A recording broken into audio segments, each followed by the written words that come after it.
place to be.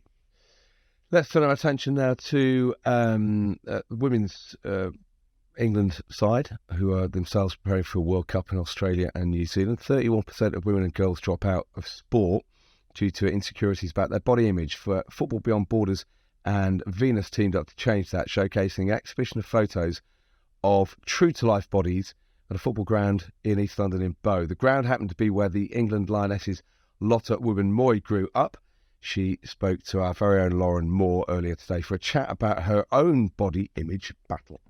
There's a huge array of photographs that you probably won't see many other places, and I think that speaks to the unwritten rules that we're all prone to in the media, in sport, and in this world. I think if I'm looking towards myself, I can't speak for anyone else's insecurities, but for myself, I know that in my journey as an athlete, I've been prone to questioning whether I'm muscly enough, whether I'm lean enough, whether I look good in these shorts. And I think these are normal questions that a lot of women have in general, but that aren't spoken about much. And throughout my career, as you've seen the women's game grow, there tend to be a lot more pressure on the photographs that are put online, that are put on Instagram, that are put on social media in general, and even the images that we receive sometimes are filtered because maybe our skin is rippling, or there are moments when there might be something that you don't want to see. So already those questions that you have as an athlete, they're not shared in the media or in the general consciousness of society. So speaking about it, providing a safe space, and seeing images like this unfiltered, they provide a new opportunity to talk about skin consciousness and to normalize it, because it is normal. And with the insecurities that you've mentioned, what brought those on? Were those kind of brought on by yourself, or were those due to say like comments on social media, comments from other people? I think the media in general, the pressure that is put on individuals to project an image of an individual that is not true, that is not realistic to life. And the more that those images get projected, the more that they are amplified in social media or online, the more it then becomes a question for young girls saying, is that how I'm supposed to look? But I don't look like that. And already the statistic that a third of women don't want to participate in sports because they worry about the way their skin looks is frightening. And as much as we can break down those unwritten rules of posting photos where you don't look like you have skin that should look the way it looks, we should just get rid of that. And part of Venus and the validator program that they're embedding in schools with FEB is definitely a start, and having already reached 200 children in London, it's a start that is making impactful change, I know. And on the topic of those pressures, what do women and young girls feel like they have to look like? What are those pressures that is in society? If you were placed in a room of young girls, part of the FBB program and the validator program, you'd hear some amazing stories, and I know that because I've been in a room with young girls part of that program, and the way they speak about their confidence and their ability to articulate how they don't want to have to abide by those rules is empowering. And already as a woman who, like I've said, I'm definitely had those insecurities as a young girl, seeing those young girls now empower one another and empower me in a sense is amazing. And knowing that this is just the start of ensuring that young girls don't have to avoid doing sport because of the way their skin looks is massive. It is, absolutely. And with yourself, have you ever been tempted, say, to skip a match, or even like at some point drop out entirely due to being made to feel insecure about yourself?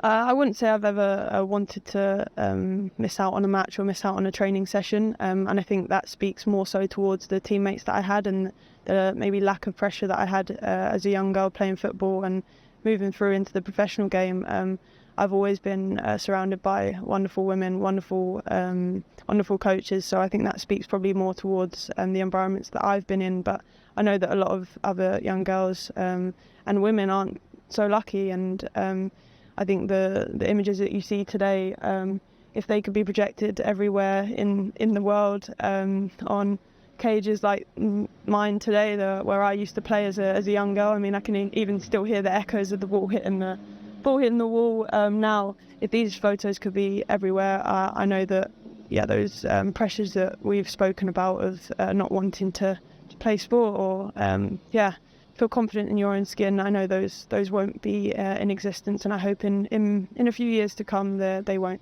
And what would you say to women and girls that are they are insecure, they're looking to drop out? What would you sort of say to empower them to stop that? Because I mean, you never know, they could end up sort of like you, in the England Lionesses, so you won't know that if you drop out so early.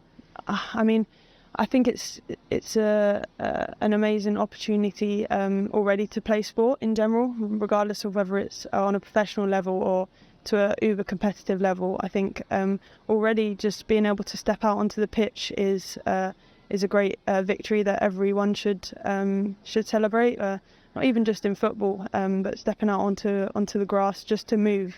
I think in general our society hasn't got a great reputation with celebrating small victories, and those victories, regardless of how small, they're relative to that individual. And I think as much as we can empower one another to celebrate them, that's already a step in the right direction. And from there, whether they go on to become professional footballers or whether they go on to become mothers, become executives at a company, I think already the skills that you can develop on the sports pitch, in terms of confidence, in terms of communication, that puts you in good stead to living a healthy and happy life. Absolutely. And on the topic of professional football, I have to give the World Cup a mention. How did you feel? I mean, getting the call up to be part of that World Cup squad?